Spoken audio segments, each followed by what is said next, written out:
Welcome to program views makers. मैं हूं आपके साथ शाइस्ता यूसुफ। इस्लामाबाद हाई कोर्ट ने इस्लामाबाद में बल्दियाती इंतखाबात मुलतवी करने का फैसला कालादम करार दे दिया है। जस्टिस अरबाब मोहम्मद ताहिर ने इलेक्शन कमीशन को कल ही बल्दियाती इंतखाबात कराने का हुक्म भी दिया है। इससे पहले इलेक्शन कमीशन ने मुमकिना कानून साजी के पेश नज़र इंतखाबात मुलतवी कर दिए थे, जिसे तहरीक इंसाफ और जमात इस्लामी ने अदालत में चैलेंज कर दिया था। अब सवाल यह है कि क्या इलेक्शन कमीशन के लिए एक दिन में इंतजामात मुकम्मल करके इंतखाबात कराना क्या मुमकिन होगा? इस पर डिस्कशन के लिए जो मेहमान हमारे साथ मौजूद हैं, तारुफ मैं आपसे करवा देती हूँ। हमें ज्वाइन किया है ब्रिगेडियर रिटायर्ड हारिस नवाज साहब ने, जुनैरा अजहर साहिबा हमारे साथ मौजूद हैं, नसीम सिद्दीकी साहब ने हमें ज्वाइन किया है और हमें ज्वाइन किया है मुजम्मिल सोहरवर्दी साहब ने भी। आप तमाम मेहमानों के वक्त का बेहद शुक्रिया। ब्रिगेडियर साहब, आपकी जानिब आऊंगी। हम देख रहे हैं, नजर भी आ रहा है, लोग छुट्टियों पर हैं, वीकेंड है। इलेक्शन कमीशन भी ये कह रहा है कि मुमकिन नहीं होगा कि कल इंतखाब करा लें। वजीर दाखिला राना सनाउल्लाह भी ये कह चुके हैं। आपका तज्जिया क्या कहता है? क्या कल बल्दियाती इंतखाबात होते नजर आ रहे हैं?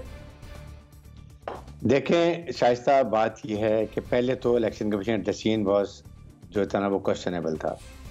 आपने क्यों चेंज किए? एक चीज़ सोच समझ के करें, उसको चेंज नहीं करें। और उसके बाद अगर हाई कोर्ट में केस है तो दैट मीन या तो you took it for granted कि ये हमारी फेवर में फैसला आएगा और इलेक्शन नहीं होंगे। आपने क्या अपनी कॉन्टीजेंसी प्लानिंग की, आपने सारी तैयारी करके रखी, आपने ये सोच लिया कि अगर हमारे खिलाफ डिसीजन आया तो व्हाट विल वी डू, क्या कि दोबारा हम फिर कोशिश करेंगे, इंटर कोर्ट अपील करेंगे या किसी और की मिन्नत सिफारिश करेंगे, उसको डिले करेंगे। देखें ना, ये इलेक्शन कमीशन का काम है। आपने प्लान करना है, आपने जो डिसीजन होता है उसको अमल करना है और आपने बल्दियाती इलेक्शन टाइम पर करानी। आपके पास कोई एक्सक्यूज़ नहीं है। कभी आप कहते हैं हम इलेक्शन 7 महीने में कराएंगे जनरल इलेक्शंस, कभी आप कहते हैं हमारी तैयार वोटर लिस्ट तैयार नहीं है, कभी कोई एक्सक्यूज करते हैं। दिस इज नॉट रिक्वायर्ड और इसलिए आप अपने आप को कंट्रोवर्शियल करते हैं। आई एम नॉट सेइंग कि आप किसी पार्टी करें, दिस शोज योर इनएफिशिएंसी। आपका काम है ये करने के लिए, इस पे कोई भी आपके लिए माफी नहीं है। नाउ द कोर्ट को फिर डिसाइड करते हुए they should have been mindful also. मैं आई फील कि वो कहते हैं ठीक है, we are giving you 1 week and by 7th of January आप इलेक्शन करवाएं। उसके लिए जो तैयारी करनी है, फेडरल गवर्नमेंट ने आपको सपोर्ट करना है, मिनिस्ट्री इंटीरियर ने सपोर्ट करना है, आपको लॉ एनफोर्समेंट एजेंसी की सपोर्ट है, what ever it is. Islamabad है कितने 101 वो बल्दियाती इलेक्शन काउंसिलर सीट है कॉन्स्टिट्यूट करें।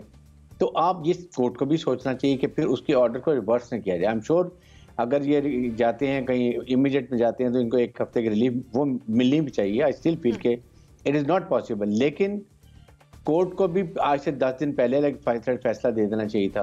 तो ये बहुत हमारे मुल्क में ये बड़ी चीज़ें हो रही है, हमें समझनी चाहिए। It conveys a very wrong message at the side of court, at the side of election commission and government of Pakistan. Why government Pakistan doesn't want election?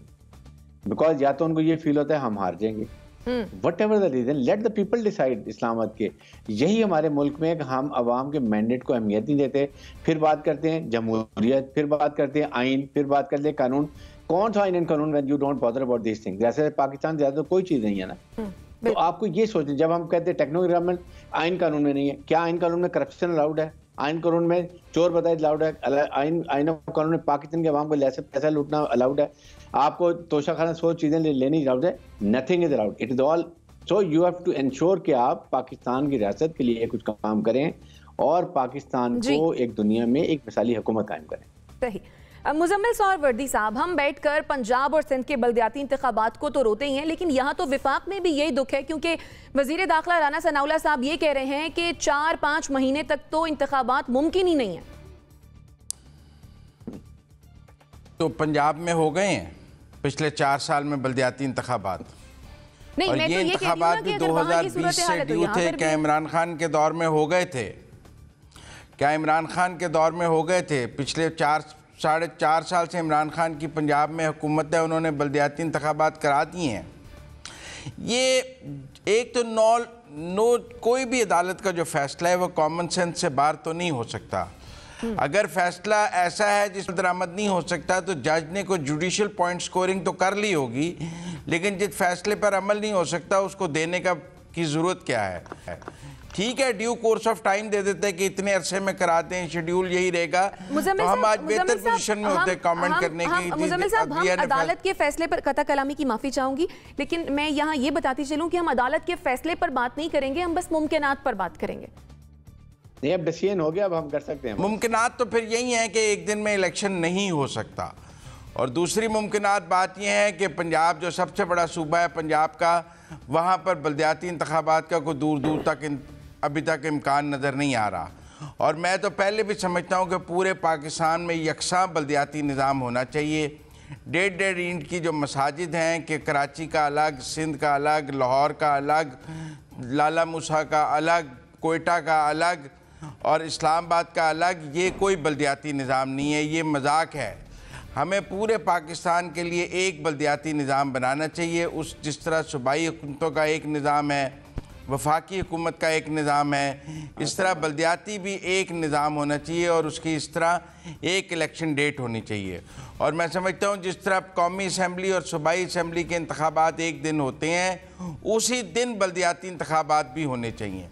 जब लोग 2 वोट डाल सकते हैं तो लोग 3 वोट भी डाल सकते हैं, ताकि ये जो रफड़ है कि जो सूबाई हुकूमत आती है वो बल्दियाती नहीं कराती और वो बल्दियाती कराने के ऊपर अपनी अथॉरिटी रखना चाहती है, ये बिल्कुल साथ होने चाहिए। कौमी, सूबाई और बल्दियाती इंतखाबात एक ही तारीख को होने चाहिए, इकट्ठे होने चाहिए, टेन्योर भी इकट्ठा ख़त्म होना चाहिए। लोग 2 वोट डालते हैं, 3-4 वोट भी इकट्ठे डाल लेंगे, एक ही दफ़ा पोलिंग स्टेशन पे आएंगे।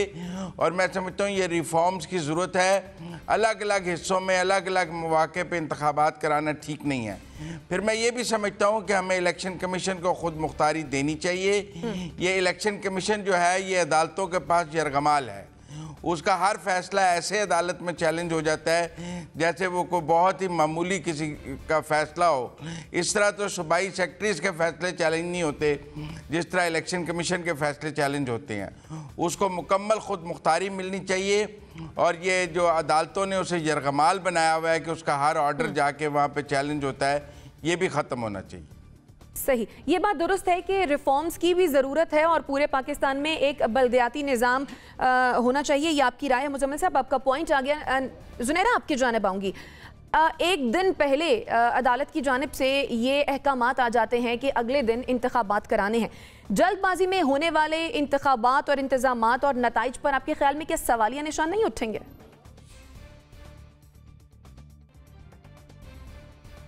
शाइस्ता, सवालिया निशान तो यहाँ इतने ज़्यादा हो गए हैं कि फिर उसमें से जो लेसर ईवल है उसको चूज़ करना पड़ेगा।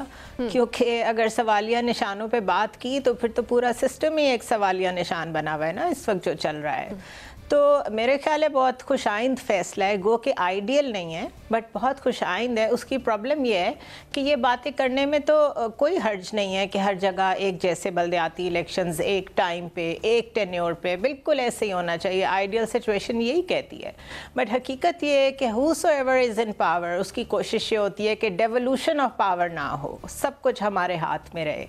ये जो डेवलपमेंट प्रोजेक्ट्स हैं इसी की तो सारी गेम है, इसी की वजह से तो सब कुछ हो रहा होता है। जो कुछ हम देखते हैं कि एक हुकूमत आई, दूसरी ने उसे गिराया, उसके बाद एक महाज की तरह किसी सूबे में किसी तरह की सिचुएशन क्रिएट कर दी। असल में it all boils down to the concentration of power in one place. और डेवोल्यूशन ऑफ पावर जब तक प्रॉपरली नहीं होगी तब तक सिस्टम अकाउंटेबल नहीं होगा और लोगों को डिलीवर नहीं कर सकेगा। तो मेरे ख्याल में तो बहुत खुशाइंद फैसला है। इलेक्शन कमीशन ने तरीका बना लिया है। ये बिल्कुल ऐसे ही है कि आप नाई के पास जाएँ और उससे कहें कि मेरे बाल काट दें, वो कहे मुझे तो बाल काटने ही नहीं आते। भाई उसका काम ही वही है, उसको वही नहीं अगर आता तो वो बैठा हुआ वहाँ क्या कर रहा है दुकान खोल के। सो मेरे ख्याल है कुछ तो कर दे।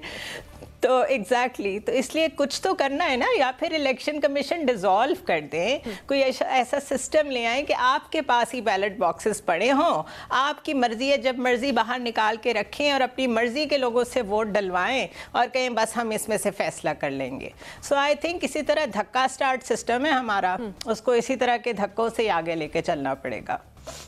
सही।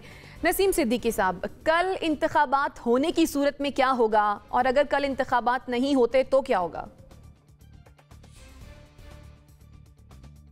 देखिए मेरे ख्याल से कल इंतखाबात नहीं होने चाहिए, क्योंकि इतनी जल्दी इतने पोलिंग स्टेशंस और सारे अमले का और बैलेट पेपर्स का इंतजाम करना मुश्किल हो जाएगा। गो के कोर्ट का फैसला बिल्कुल सही है, क्योंकि उन्होंने पहले इलेक्शन कमीशन ने 31 दिसंबर की डेट दी हुई थी, लेकिन हुकूमत वक्त की पूरी कोशिश थी कि इलेक्शन किसी तरह ना हो। और जिस तरह मेरे तमाम साथियों ने कहा कि हुकूमत की पूरी कोशिश है, बल्कि हर हुकूमत की, वो PTI की हो, पीपल्स पार्टी की हो या मुस्लिम लीग नून की, उनकी कोशिश होती है कि डेवोल्यूशन ऑफ पावर ना हो। इसके ऊपर तो बहुत ज़्यादा बात होगी। हालांकि आप अगर देखें कि जितनी भी फर्स्ट वर्ल्ड कंट्रीज़ हैं वहाँ पे काउंसिल सिस्टम्स हैं, और काउंसिल ही तमाम लोगों के जो है वो काम करती है। जो बड़ी आपकी असम्बलियाँ होती हैं वहाँ पे तो कानून साजी होती है, लेकिन क्योंकि बहुत ज़्यादा पैसे लगा के हमारे सूबाई असम्बली के मेम्बरान, कौमी असम्बली के मेम्बरान, सेनेटर्स जो है वो अपनी सीट जीतते हैं, तो उनकी कोशिश यही होती है कि उनको फंड्स मिले और वो अपने हल्के में लगाएं और वहाँ से थोड़ी सी कमाई भी करें।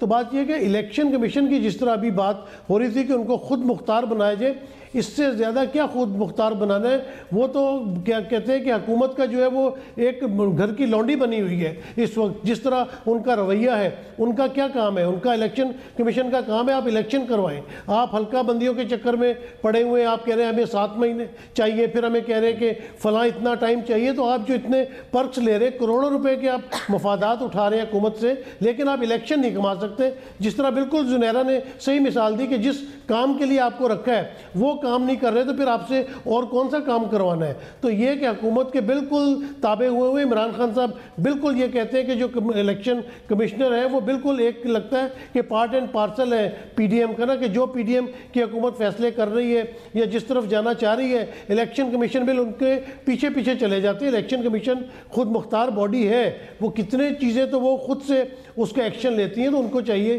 ताकि जब 31 दिसंबर को उन्होंने इलेक्शन करवाने थे तो वो इलेक्शन करवाते हैं। हुकूमत ने, अदालत ने बिल्कुल सही फैसला दिया और अदालत को इनके लिए सज़ा भी रखनी चाहिए। लेकिन मेरे ख्याल से इस वक्त इंट्रा कोर्ट अपील में जाने से थोड़ा सा रिलीफ देना चाहिए कि कम से कम 1 हफ्ते का टाइम दे दें, ताकि जो उम्मीदवार थे वो भी प्रॉपर तैयारी के बाद मैदान में आ जाए और कुछ ना कुछ अपनी कन्वेंसिंग कर लें और इलेक्शन कमीशन बेहतर तरीके से सिक्योरिटी बात कर रहे हैं। राना सनाउल्लाह साहब ये कह रहे हैं कि 4-5 महीने तक मुमकिन नहीं है इंतखाबात।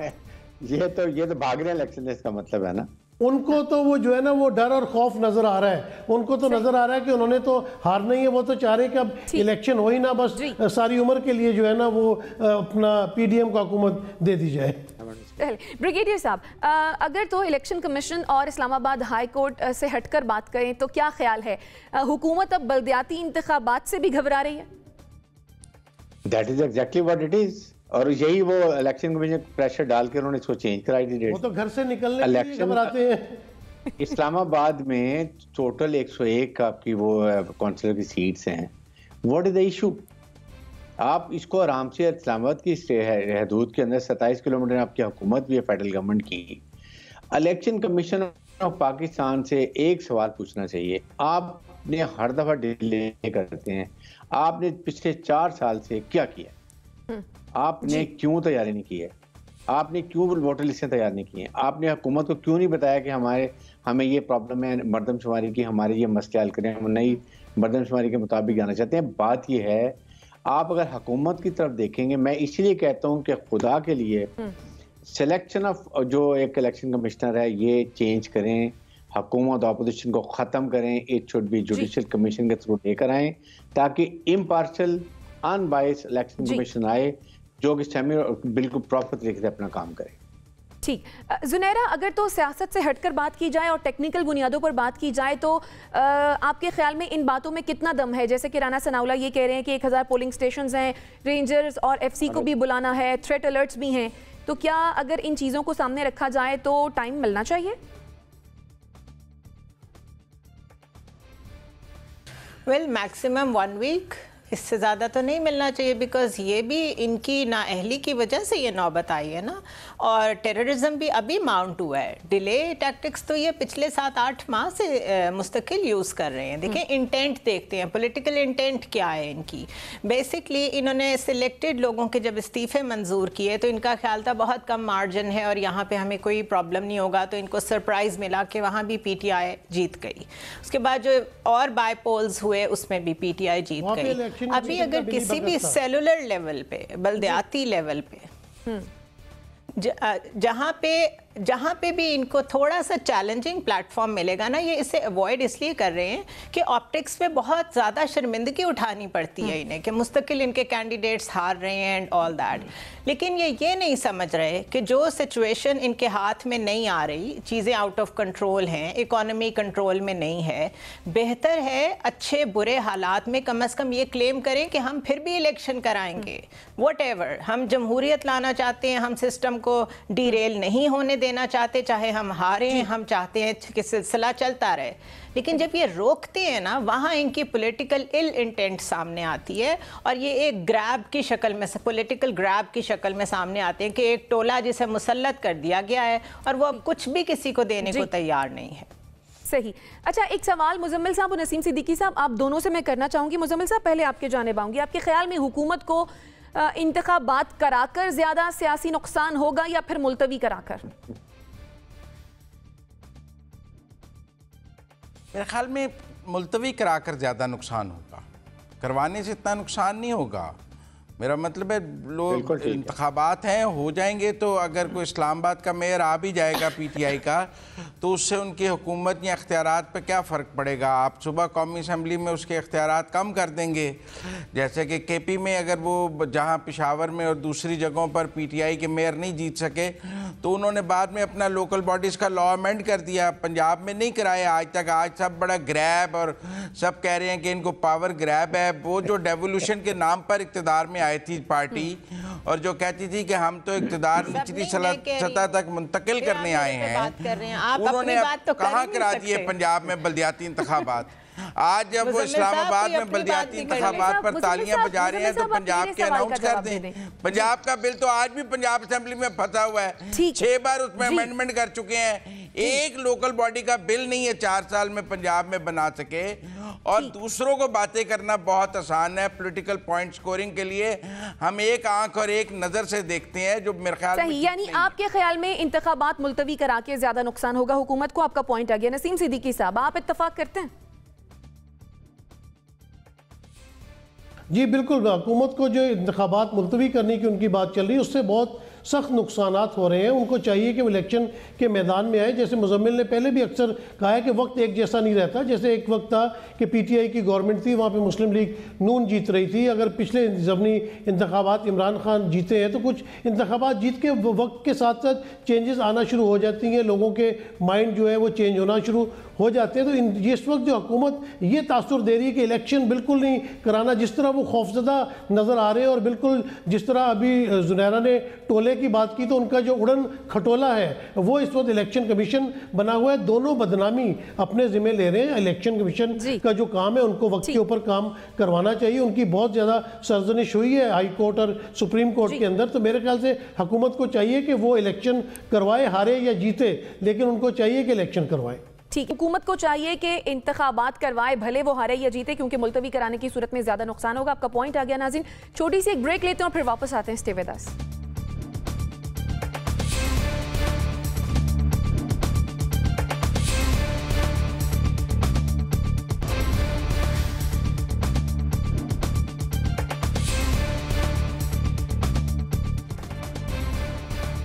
Welcome back after the break. कौमी सलामती कमेटी ने दहशतगर्दों को पाकिस्तान का दुश्मन करार दे दिया है। पाकिस्तान के आला तरीन फोरम ने कहा है कि पाकिस्तान को ललकारने वालों को पूरी कुव्वत से जवाब दिया जाएगा और पाकिस्तान के कौमी मफादात पर कोई आंच नहीं आने दी जाएगी। मुल्क में बढ़ते हुए दहशतगर्द हमलों के पेश नज़र वज़ीर आज़म की ज़ेर सदारत कौमी सलामती कमेटी के इजलास में सूरत हाल की रोशनी में फैसले किए गए हैं। अब सवाल यह है कि क्या दहशतगर्दों के खिलाफ एक और ऑपरेशन वक्त की ज़रूरत है? ब्रिगेडियर साहब, आपके ख्याल में दहशतगर्दी के खात्मे के लिए इस वक्त किस चीज़ की ज़रूरत है? एक और मुआहदे की या फिर एक और ऑपरेशन की? सबसे पहले जो ज़रूरत है वो है कौमी यकजहती की। चाहे उसमें अवाम, हुकूमत, मुसल्लह फ़ौज all have to be on one page कि हमने इसको ख़त्म करना है और हम हर कुर्बानी देने के लिए तैयार हैं। नंबर टू सबसे ज़रूरत है कि फेडरल गवर्नमेंट की और केपीके गवर्नमेंट की आपस में बहुत ज़रूरी है कोऑर्डिनेशन और अंडरस्टैंडिंग, ताकि मिल के इस मुसीबत का निजात लिया जाए। नंबर 3 है कि इसके खिलाफ फुल ऑपरेशन होना चाहिए। बिल्कुल नेशनल सिक्योरिटी कॉन्फ्रेंस कमेटी में ये बात ठीक की गई है। और इसमें एक यूनाइट, मैं तो यहाँ तक कहता हूँ कि पहले एक नेशनल असेंबली का इजलास हो, सेनेट का ज्वाइंट, उसमें रेजोल्यूशन लेकर आएँ और बताएं कि पूरी कौम के, हम पूरी अवाम, क्योंकि ये अवाम के नुमाइंदे हैं, अवाम को पता चले के साथ है। मुसल्लह फौज और ट्रुप्स को बड़ी हौसला मिलता है जब अवाम पीछे खड़े होते हैं। इसके बाद ऑपरेशन किया जाए और साथ ही साथ 2-3 स्ट्रॉन्ग स्ट्रेटजी रखे। नंबर 1, अफगान हुकूमत से डेलीगेशन जाए, हुकूमत का और मिलिट्री का कंबाइन, जो उनसे बात करे, आप अपनी कमिटमेंट पूरी करें। आपने कहा था कि यहाँ पर हम अपनी ज़मीन सरजमीन इस्तेमाल नहीं करने देंगे, but it is being used, find some solution and we are there to help you out. Number 2, इनके खिलाफ पूरा ऑपरेशन। नंबर 3, आपके अफगान रिफ्यूजीज की बात करें उनसे कि हम आपकी मेहमान नवाजी करें 3 मिलियन लोगों की, वो उसमें से ही आज ज़्यादा लोग सहूलतकार और बैठे हुए हैं, इसलिए या तो आप इनको वापस लें, आपको पता चले कि इकोनॉमिकली आपको क्या होता है।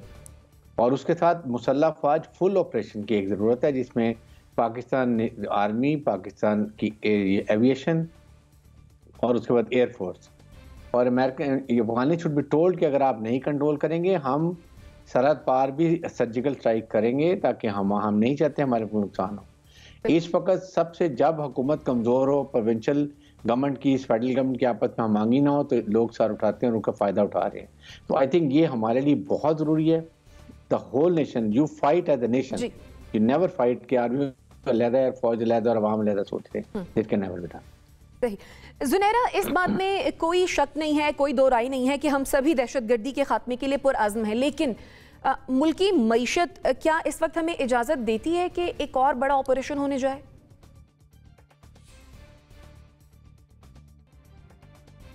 Well, this is why the defense budget takes precedence every time. यही तो वजह है कि we all know कि हमें हर तरफ से थ्रेट है और इसी वजह से तो हम उस बजट के ऊपर कोई कॉम्प्रोमाइज़ नहीं करते। सो अभी जब ज़रूरत है तो दिस इज़ हाई टाइम। और ऑपरेशन के अलावा आपके पास ऑप्शन भी क्या है? उसकी वजह ये है कि वॉर ऑन टेरर जो पहले लड़ी गई अफ़गानिस्तान से अमेरिकन इनखला से पहले, वो डिफरेंट थी। ये वाली और ज़्यादा ख़तरनाक है बिकॉज इसमें जो बूट्स ऑन द ग्राउंड हैं वो पाकिस्तानी सोल्जर्स होंगे। Americans are no more there to support you in any way. अब सिर्फ हमने फेस करना है, हमें हो सकता है कि एड आ जाए, लेकिन जिसे कहते हैं ना एक टैक्टिकल सपोर्ट, वो नहीं है हमारे पास। So it is even more dangerous. Number 2, इसमें याद रखें कि जो बलूचिस्तान में सेपरेटिस्ट मूवमेंट्स हैं उन्होंने भी TTP को ज्वाइन कर लिया है। So it is rather more threatening than the previous one. चौथी चीज़ ये है कि KP is the hub of terrorism, क्योंकि ऑफ कोर्स उसकी लोकेशन ऐसी है कि वो सबसे ज़्यादा करीब है अफ़गानिस्तान से।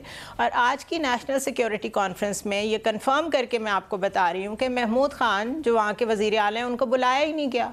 तो अगर नेशनल कंसेंसस का ये आलम है तो फिर आप जितने मर्जी एलामिये जारी कर दें, मसले का हल तो नहीं निकलेगा। और उसके अलावा ये कि बहुत हमने मेहमान नवाजी कर ली। मेरे ख्याल है एक कॉम्प्रिहेंसिव रिस्पॉन्स देने में ऑप्टिकली ये ज़रूरी हो गया है कि आप अफ़गानियों को वापस भेजना शुरू करें। दिस इज़ हाई टाइम कि आप सिर्फ चाहे पोस्चरिंग करें लेकिन कुछ अफगानियों को वापस भेजना शुरू करें, क्योंकि कुछ लोग अभी से सिस्टम में बैठ के मैनिपुलेशन कर रहे हैं, ऐसी तस्वीरें रिलीज़ कर रहे हैं जिस तरह हमने कोई अफगानियों को कहीं जेलों में बंद किया हुआ है और पता नहीं क्या किया हुआ है। तो ये हमारे अंदर से ही जो एलिमेंट्स हैं जो इस चीज़ को हमारे खिलाफ इस्तेमाल कर रहे हैं, ये उनको भी मैसेज होगा कि अगर हमें करना पड़ा तो पाकिस्तानियों की हिफाजत के लिए हम इन रेफ्यूजीज़ को वापस भेज सकते हैं। There is nothing wrong with that. दुनिया में सारी कौमें when it comes to their national security तो हर तरह का कदम उठाती हैं। सही। नसीम सिद्दीकी साहब, जिस तरह से जुनैरा ने भी कहा कि इस बार जो ऑपरेशन होगा अगर तो वो पिछले होने वाले ऑपरेशन से मुख्तलिफ होगा, आपके ख्याल में नए आर्मी चीफ के लिए ये कितना बड़ा चैलेंज है? देखिए, नए आर्मी चीफ के लिए ये उतना ही बड़ा चैलेंज है जितना बड़ा ये चैलेंज जनरल राहिल शरीफ के लिए था या जनरल कमर जावेद बाजवा के लिए था, क्योंकि उस वक्त भी टेररिज्म ने बहुत सर उठाया हुआ था। और अभी भी पिछले आप 7-8 महीने में देखेंगे कि जब से PDM की गवर्नमेंट आई है उसके बाद से ये मसाइल कुछ ज़्यादा बढ़ने शुरू हो गए हैं। तो मेरे ख्याल से बिल्कुल उनको एक्शन लेना चाहिए। दूसरी तरफ में शाइस्ता एक और बात की तरफ जो है निशानदही करूँगा कि जो बलूचिस्तान में जो लोगों के साथ इस्तेसाल हो रहा है या जो आपके कबायली इलाके हैं जो फाटा थे, है जिनको आपने अपने खैबर पख्तूनख्वा में जम किया था, वहाँ पे जो तरक्याती फंड थे उनको रिलीज करना चाहिए, उनकी जो ग्रीवेंसेस हैं उनको दूर करना चाहिए। अब देखिए बलूचिस्तान पाकिस्तान का सबसे बड़ा सूबा है लैंड वाइज, लेकिन 75 लाख वहाँ की आबादी है, जो शायद फैसलाबाद जितनी आबादी होगी, और वो लोग अभी तक डिप्राइव्ड है। तो जब तक आप ये डिप्रीवेशन जो इस चीज़ को ख़त्म नहीं करेंगे, लोगों के अंदर से सहूलतकार पैदा होते रहेंगे। दूसरी तरफ देखें कि जब हमारे ईस्टर्न बॉर्डर की बात आती है या इंडिया की बात आती है, तो अगर लाइन ऑफ कंट्रोल के ऊपर कोई अटैक होता है तो कितना सख्त एक्शन लिया जाता है। मेरे ख्याल से अफगानिस्तान तो हमारा उससे भी ज़्यादा बड़ा दुश्मन है, क्योंकि वहाँ से जो टेररिस्ट अटैक हो रहे हैं पाकिस्तान के ऊपर, उसका मुंह तोड़ जवाब देना चाहिए। और यहाँ पे अमेरिका को और नेटो फोर्सेस को भी ये बात नहीं भूल जानी चाहिए कि पाकिस्तान अकेला इस वक्त अगर दहशतगर्दी की जंग लड़ने जा रहा है तो उन्हें पाकिस्तान का साथ देना चाहिए, उनको फंड्स देने चाहिए, उनको हमारी सपोर्ट करनी चाहिए। जिस तरह उनकी दहशतगर्दी के जंग में पाकिस्तान उनके साथ शाना बिशाना खड़ा था, इस तरह पूरे यूरोपियन ममालिक, नेटो, अमेरिका को भी पाकिस्तान की मदद करनी चाहिए ताकि वो इस खित्ते से दहशतगर्दी का मुकम्मल तौर पे कला कमा कर सके। ये तो पाकिस्तान के लिए एक मुसलसल मुसीबत है, जिसकी वजह से हमारी इकोनॉमी बहुत हैम्पर होती है। जब सिक्योरिटी के मसाइल होते हैं तो फिर बहुत ज़्यादा पैसा जो है उस तरफ लगाना पड़ता है, आपका सारा ध्यान जो है सिक्योरिटी की तरफ लगता है, और मुआशी हालात जो है वो दुरुस्त नहीं होते। जी सही। मुजम्मिल सोहरावर्दी साहब, दहशतगर्दी के खात्मे के लिए आपके ख्याल में क्या तमाम जमातें एक पेज पर हैं, या फिर नजरियाती तौर पर दहशतगर्दी से निपटने के लिए सबकी अपनी अपनी एक राय है? पहली बात तो ये कि नेशनल सिक्योरिटी कमेटी का इजलास अभी ख़त्म नहीं हुआ। इस इजलास को में आज कुछ सारी बात मुकम्मल नहीं हो सकी है। जो मैंने इसका हैंड आउट देखा है, ये इजलास 2 जनवरी को मंडे को दोबारा होगा, और अभी ये जारी है, जिसमें कुछ होमवर्क करने के लिए डिफेंस मिनिस्ट्री को कहा गया है, कुछ इंटीरियर मिनिस्ट्री ने काम करना है, कुछ और जगहों से काम होना है। तो ये दोबारा मीटिंग अभी जो है 2 जनवरी को होनी है, और मेरे ख्याल में प्रॉपर फैसले हमारे पास 2 जनवरी को आएंगे कि नेशनल सिक्योरिटी कमेटी ने क्या रिजॉल्व किया है। अभी आज तो इतनी बात आई है कि दहशतगर्दों से निपटा जाएगा, लेकिन क्या लाइन ऑफ एक्शन है, क्या करना है, और उसमें हम अफ़गानिस्तान के साथ क्या करेंगे, ऑपरेशन क्या करेंगे, ये सब बातें मेरा ख्याल है अभी नेक्स्ट सिटिंग में तय होनी है। आज शायद मुकम्मल बात नहीं हो सकी, और उसका अगला इजलास 2 जनवरी को रखा गया है। मुझे उम्मीद है कि 2 जनवरी वाले इजलास के बाद कोई कंक्रीट फ़ैसले सामने आएंगे जिन पर बात हो सकेगी। लेकिन ये ठीक है कि टीटीपी के साथ हमें बहुत सख्ती से निपटना पड़ेगा, और पाकिस्तान के अंदर जो टीटीपी के सियासी वकील हैं उन्हें भी अपनी गलती का एहसास होना चाहिए कि उनकी सियासी वकालत ने पाकिस्तान को दोबारा दहशतगर्दी के नहज पर ला के खड़ा कर दिया है। और वो जो पिछले 2 साल से हमें इनकी सियासी वकालत और इनसे सीज़ फायर और इनसे बातचीत और इनको कौमी धारे में लाने का जो सबक हमें पढ़ाया जा रहा था, वो सारा काउंटर प्रोडक्टिव साबित हो गया, और आज कौम एक नहज पे दोबारा आके खड़ी हो गई है। वो सारी पॉलिसी कोलैप्स कर गई है। बाकी महमूद खान साहब ने तो पिछले दिनों बड़ा बार कह दिया था कि मैं इस्लामाबाद की हुकूमत से बात करने से बेहतर अफ़गानिस्तान जाना बेहतर समझता हूँ। मेरे ख़्याल में उनका तो अफ़गानिस्तान जाने का वक्त करीब आया जाता है, क्योंकि वो अपनी ख्वाहिश का इज़हार कर चुके हैं कि मैं इस्लामाबाद की हुकूमत से बात नहीं करूँगा, उससे बेहतर है अफ़गानिस्तान चला जाऊँ। तो उन्हें अफ़गानिस्तान चले ही जाना चाहिए अब मेरे ख्याल में, बजाय कि उनके साथ मिलकर कौमी सिक्योरिटी पर बात की जाए। ठीक है ब्रिगेडियर साहब, क्विकली कमेंट कीजिएगा, इसके बाद मुझे ब्रेक पर जाना है। मेरा सिर्फ एक पॉइंट ऑफ व्यू, देखें आप कोई भी कहे, इमरान खान कहता है मैंने नहीं बैठना, या महमूद खान कहता है, या कोई और कहता है, हुकूमत का काम है बड़ा दिल करना। ऐसे नाजुक मौके पे जरूर बुलाना चाहिए, इनवाइट जरूर करें, आगे आना ना आना वो खुद उस पर मॉरली डाउन हो। बिल्कुल ठीक हो गया। नाज़रीन छोटी सी एक ब्रेक लेते हैं, फिर वापस आते हैं। स्टे विद अस।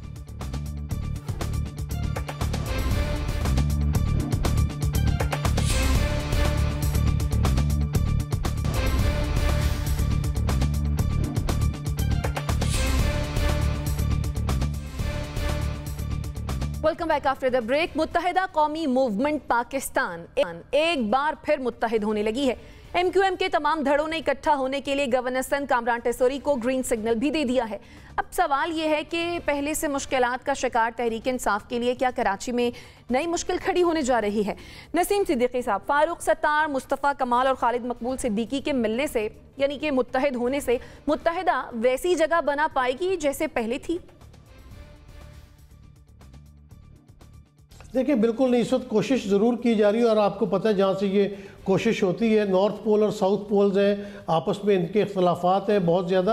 ये वक्ती तौर पे तो एक इनका इत्तेहाद अनाउंस हो सकता है, लेकिन मेरे ख्याल से जब इलेक्शन करीब आएंगे तब ये चीज़ आपको नज़र आएगी, इनके इख्तलाफात खुल के सामने आ जाएंगे। और वो जो पॉपुलैरिटी अल्ताफ़ हुसैन की थी हैदराबाद और कराची के अंदर, वो ये लोग नहीं गेन कर सकते।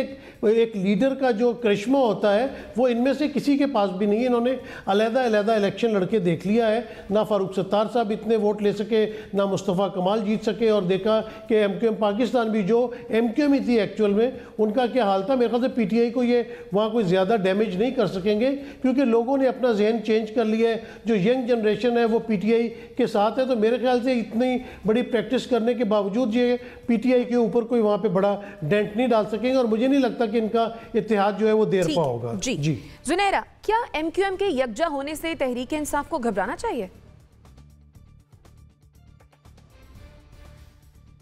देखिए, एक तो ये यकजहती ऑर्गेनिक नहीं है, ये उसी तरह है कि बस तोड़ जोड़ के हुकूमत बनाई तो क्या हाल हुआ था फिर उस गवर्नमेंट का। इमरान खान की गवर्नमेंट की मैं बात कर रही हूँ। तो ये जो ऑर्गेनिक नहीं होते कोएलिशंस, उनका यही हाल होता है। हाँ, आइडियोलॉजी मिलती हो तो बेशक 10 लोग इकट्ठे हो जाएं और सब डिफरेंट आइडियोलॉजी से वो बिलोंग करते हो, लेकिन कोई एक कॉमन पर्पस अगर बीच में हो तो फिर समझ में आता है।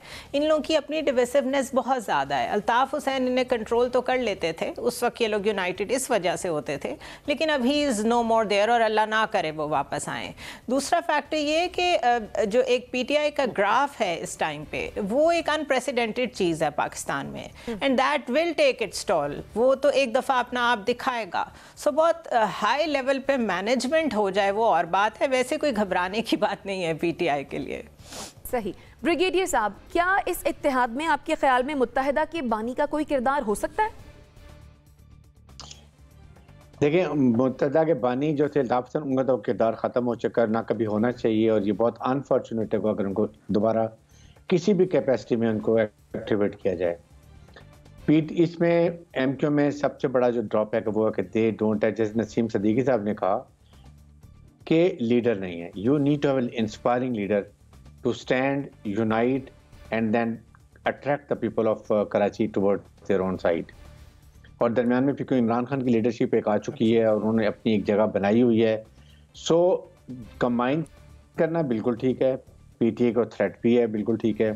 पीटीआई के काउंटर ये फोर्स बन जाएगी स्ट्रॉन्ग, ये भी ठीक है, but then they will have to show lot of resilience, खासतौर पे लोकल बॉडीज इलेक्शन में और उसके बाद जनरल इलेक्शन में। साथ पीपल्स पार्टी को बड़ा सूट करता है। देखिए, पीपल्स पार्टी के स्टेक्स कराची में नहीं है, स्टेक्स किसके हैं? एमक्यूएम और पीटीआई के, इसलिए वो सपोर्ट कर रहे हैं इस आइडिया को कि अगर हो भी जाए तो ठीक है, पीटीआई स्ट्रॉन्ग होगी, ये एमक्यूएम स्ट्रॉन्ग होंगी, साथ इसके अब ये पीपल्स पार्टी होगी और ये मिलकर हुकूमत बुला रही है, क्योंकि पहले भी ये फेडरल में इकट्ठे हैं। तो आई थिंक ये it's going very interesting move. ठीक। मुजम्मिल सोहरवर्दी साहब, क्या ख्याल है, क्या कराची को एक मुत्तहिदा की ज़रूरत है और क्या लोग एक्सेप्ट करेंगे? देखिए, ये महाजर वोट बैंक है, ये डिवाइड हुआ है आपस में, और 2018 में इमरान खान को कराची में सीटें देने के लिए एक स्क्रिप्ट के तहत डिवाइड किया गया। बलूचिस्तान में बाप पार्टी बनाई गई, जनूबी पंजाब में जनूबी पंजाब महाज बनाया गया, और ये सारा स्क्रिप्ट इमरान खान को इक़्तिदार में लाने के लिए था। इसको तोड़ दो, नून को तोड़ दो, काफ को तोड़ दो, एमक्यूएम को तोड़ दो, बाप उधर से उनको तोड़ दो, उधर से उनको तोड़ दो, और एक इमरान खान को ले आओ। और ये सब तोड़ फोड़ जो थी ये इमरान खान को लाने के लिए की गई थी। आज सूरत हाल ये है कि जो लोग टूटे थे उन्हें अंदाज़ा हुआ कि उनका बहुत सियासी नुकसान हो गया है, वो अपने सर्वाइवल के लिए इकट्ठे हो रहे हैं। आज एमक्यूएम पाकिस्तान और पीएसपी दोनों ही अलग होकर उनको नुकसान हुआ है और उनकी ताकत डिवाइड हो गई है। वो को ऑर्गेनिकली इकट्ठे हो रहे हैं क्योंकि उनकी सर्वाइवल इकट्ठे होने में है। आज डंडे से अलग तो करा लिया था, डंडे से इकट्ठा नहीं कराया जा सकता। इकट्ठा तो वो अपनी ज़रूरत के तहत हो रहे हैं, क्योंकि अब उनको अगर इलेक्शन लड़ना है तो मिलकर ही लड़ना होगा। फारूक सत्तार ने भी अलग होकर देख लिया है। तो इसलिए मैं ये समझता हूँ कि ये इकट्ठा होना काफ़ी ऑर्गेनिक है, तोड़ना ऑर्गेनिक नहीं था। उसके पीछे डंडा होना जो है वो ऑर्गेनिक है और तोड़ना जो है वो ऑर्गेनिक नहीं था। आपका पॉइंट आ गया। नाज़रीन, इसी के साथ मुझे और मेरे मेहमानों को दीजिए इजाज़त। अल्लाह निगहबान।